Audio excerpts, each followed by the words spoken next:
Alright, today I will be speaking about marijuana legalization, and I will argue about how legalizing marijuana is beneficial to society. And I will support that claim with two supporting claims. One, marijuana legalization will lessen the deficit and in fact make money for California. And two, that it will decongest the penal system, which is another problem that California faces. So for my first claim, saving money and making money. We really need to make money in California. The whole country does. We're in a really deep economic state of distress. And in legalizing marijuana, we can make money through growing it on farms, which we will make sales. We will make money through sales, as well as creating jobs. Our unemployment rate is really high right now, which is not good. So by creating jobs such as farmers, managers, factory workers, etc., we will be creating jobs for California citizens and in fact put money into our citizens' pockets, which will also stimulate the economy since they will have money to spend nowadays. And another way to make money, taxes. In 2009, the United States made $15.26 billion in cigarette taxes alone. If you own the United States legalized marijuana, imagine how much money we can make on the taxes alone, not even just the profits of the marijuana plant.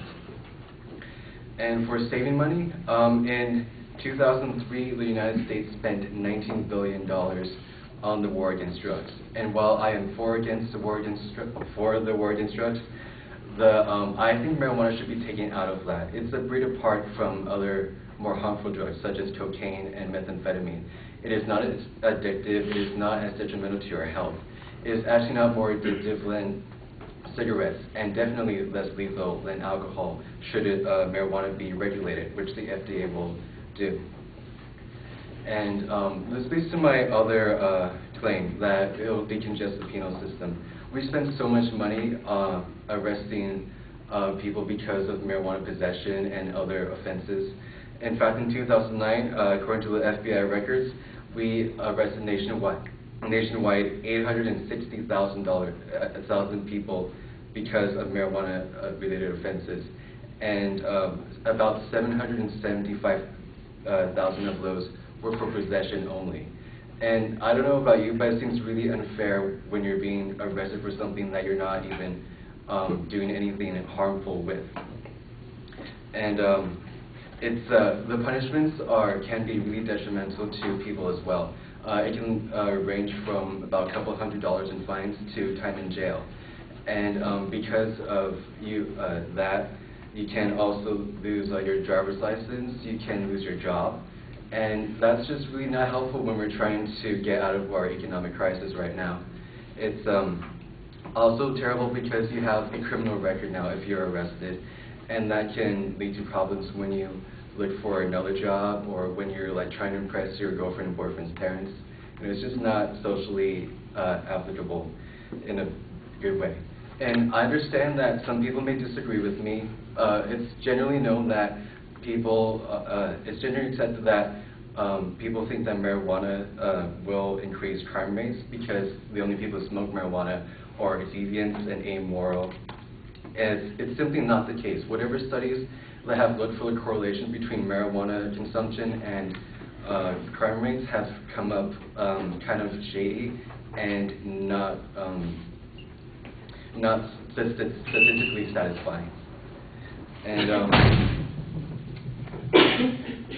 it's just unnecessary, especially since marijuana is not very dangerous and people only smoke it occasionally. And we're wasting money arresting people who are, I believe, innocent because they simply have marijuana on their person at the time. And we're wasting more money and resources trying to get marijuana off the streets, when in actuality, if we start legalizing marijuana, the drug lords and dealers who have marijuana will leave because they're out of business, which will lead to safer streets as well. And Okay, so that was my presentation. Thank you for listening, and I hope you understand how beneficial marijuana legalization will help the California government. We really need to create jobs, and we really need to make money, and we really need to decongest the penal system. And I urge you all to please vote yes on Prop 19, November 2nd, because who knows, they might make the money, use the money to help our education. Thank you.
Well, the proposition you started off with, it sounded like you were going to end up on a policy claim, and you're almost backing into it, but you did finally have a clear claim of fact in your argument, so I thought that that worked out well for you. You set up the secondary points, although at the beginning it sounded like you had 2 secondary points. By the time we got to the end of the speech, there were actually 3 secondary issues that you're developing.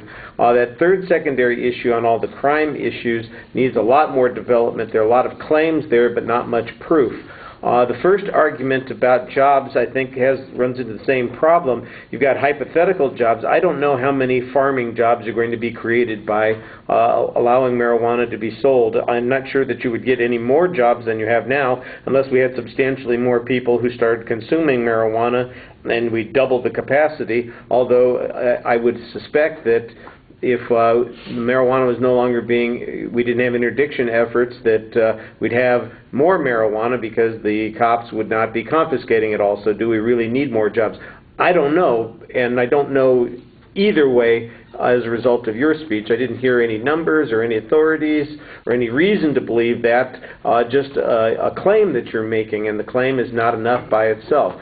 I had the same problem with the third point. Now, the second point, there's a little bit more information on, which talks about some tax information. You're making an analogy to tobacco taxes.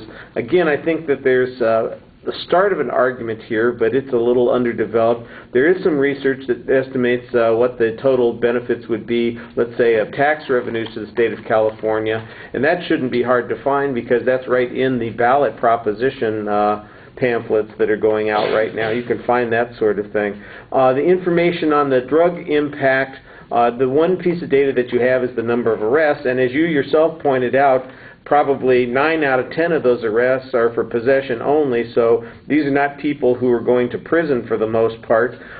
So I'm not exactly sure how substantial the marijuana costs are of that $19 billion that you're talking about in the war on drugs. And if you can't isolate that, then we don't know what kind of economic impact it's going to have there. The claim that the drug lords are going to go out of business as a result of legalization of marijuana is a complete assertion. You don't have any illustrations. We don't have any examples of places where they've allowed marijuana to be sold, and as a result the influence of organized crime has disappeared. I think that that's really problematic. You need better data on some of these points. All right. Thank you.